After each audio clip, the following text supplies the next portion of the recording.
My own son sold the family home and let his wife spend $680,000 like water. Then they tried to take over my house. I said no, and justice finally spoke. Oh, my dears, gather close. Let me tell you a story from my own life, one that still makes my heart ache a little, even after all these years.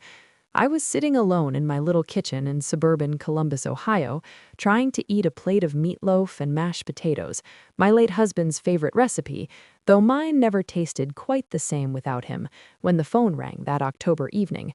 I set the fork down with a sigh and answered. Mom, great news, my son Michael said, his voice too loud, too excited. We sold the house, got $680,000 cash. The market went crazy.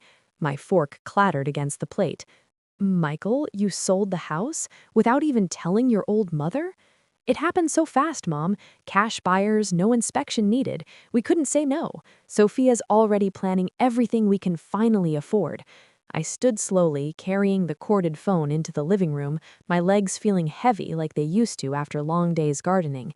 Son, where are you two going to live now? A pause. I heard traffic, a car door slam. We'll figure it out, Mom, don't worry. The important thing is we made a fortune. Michael, I said softly, that was the house I helped you buy. I gave you $280,000 from my retirement savings 3 years ago. My nest egg, the money your father and I saved our whole lives.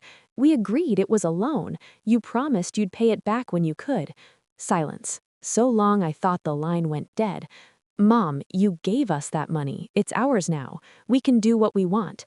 Those words landed on my heart like cold rain. I looked up at the framed photo of my late husband on the mantel, his gentle smile from our 40th anniversary. He always said Michael had a good heart, just needed a steady hand to guide him. That hand, it seemed, had been mine, and now it had been bidden. That night I poured a small glass of the sweet sherry my husband used to keep for special evenings. I sat in the dark parlor and remembered the day I handed over the money. Michael and Sophia at my kitchen table, eyes shining with dreams. Mom, we found our dream house, but we're $280,000 short for the down payment. Sophia smoothing her hair, smiling so sweetly. We've never asked for anything like this before. I didn't hesitate.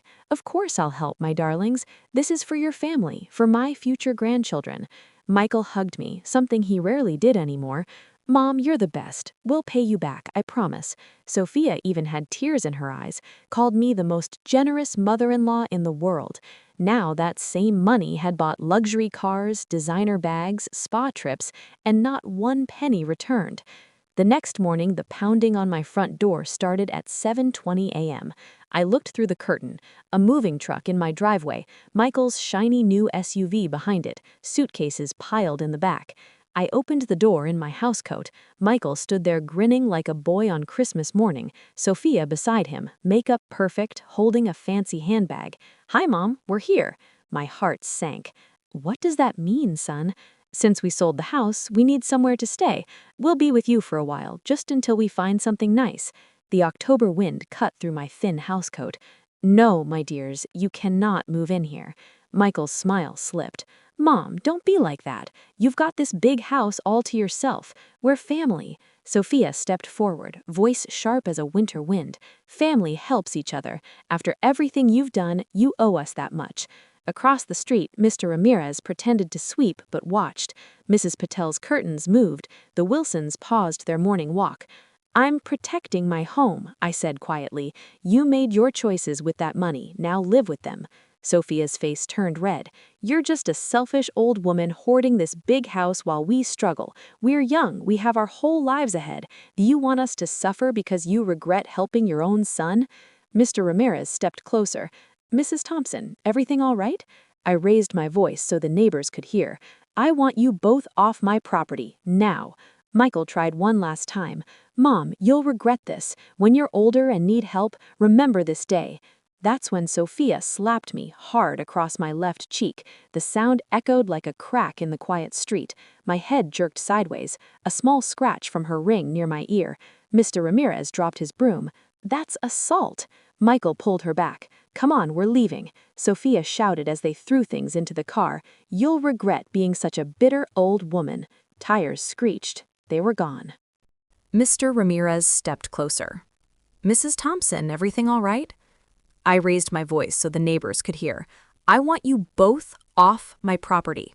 Now. Michael tried one last time. Mom, you'll regret this. When you're older and need help, remember this day. That's when Sophia slapped me, hard across my left cheek. The sound echoed like a crack in the quiet street. My head jerked sideways, a small scratch from her ring near my ear. Mr. Ramirez dropped his broom. That's assault. Michael pulled her back. Come on, we're leaving.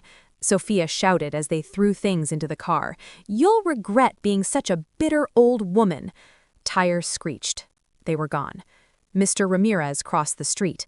Mrs. Thompson, I saw everything. So did the Wilsons and Mrs. Patel. That was assault, plain and simple. I touched my stinging cheek. Half the neighborhood had seen my humiliation. The pain faded quickly, but the clarity it brought stayed forever. I went inside, locked the door, and opened the drawer in my little study. The manila folder labeled Michael, House Loan 2021. I spread the contract across my table. 8 pages. David Harlan, our old family lawyer, prepared it. My signature, Michael's signature. Notarized, witnessed. Principal, $280,000. 5-year term. Payments from January 2022. 7% interest. Acceleration clause, full amount due if household without repayment or payments missed. No payments, house sold, clause triggered. I did the sums carefully. Principal, $280,000 plus 3 years interest equals $58,800. Total due, $338,800. Civil damages for the slap, the distress, the humiliation in front of neighbors, another $60,000 reasonable in court. Total claim, $398,000. I smiled through my tears, for the first time in days. Contracts don't care about family tears. Signatures don't vanish because a son decides they're inconvenient. I called David Harlan. Mrs. Thompson, what's happened?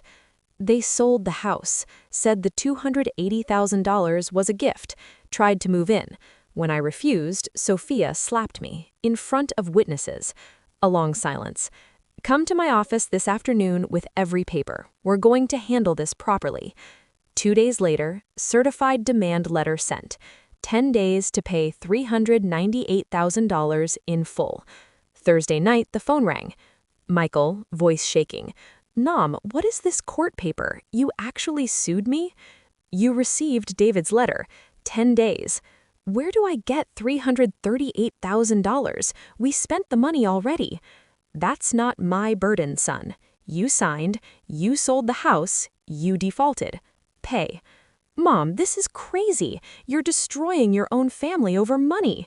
You destroyed us when you took my savings and let your wife strike me in my own yard. It was just a slap. You're making it sound terrible. I wrote down every word. More evidence for court. Michael, I'm recording this, including your admission and your minimalization of the assault. Background yelling, Sophia. Then Michael, desperate. We can talk it out. No lawyers, just family. We tried talking. You called the contract worthless, threatened to fight. Now you get what you asked for. Silence. Pure panic. Mom, we don't have it. We'd have to sell the car, her jewelry, furniture. We'd be starting from nothing. That seems fair, my dear. After he hung up, I called David. He panicked, admitted the slap, admitted spending the money, threatened again. Perfect, David said. Panic means his lawyer told him the truth. We file tomorrow. 2 weeks later, negotiation at David's office. Michael's young lawyer looked like he wanted to disappear. My client offers $40,000 down, $1,800 per month.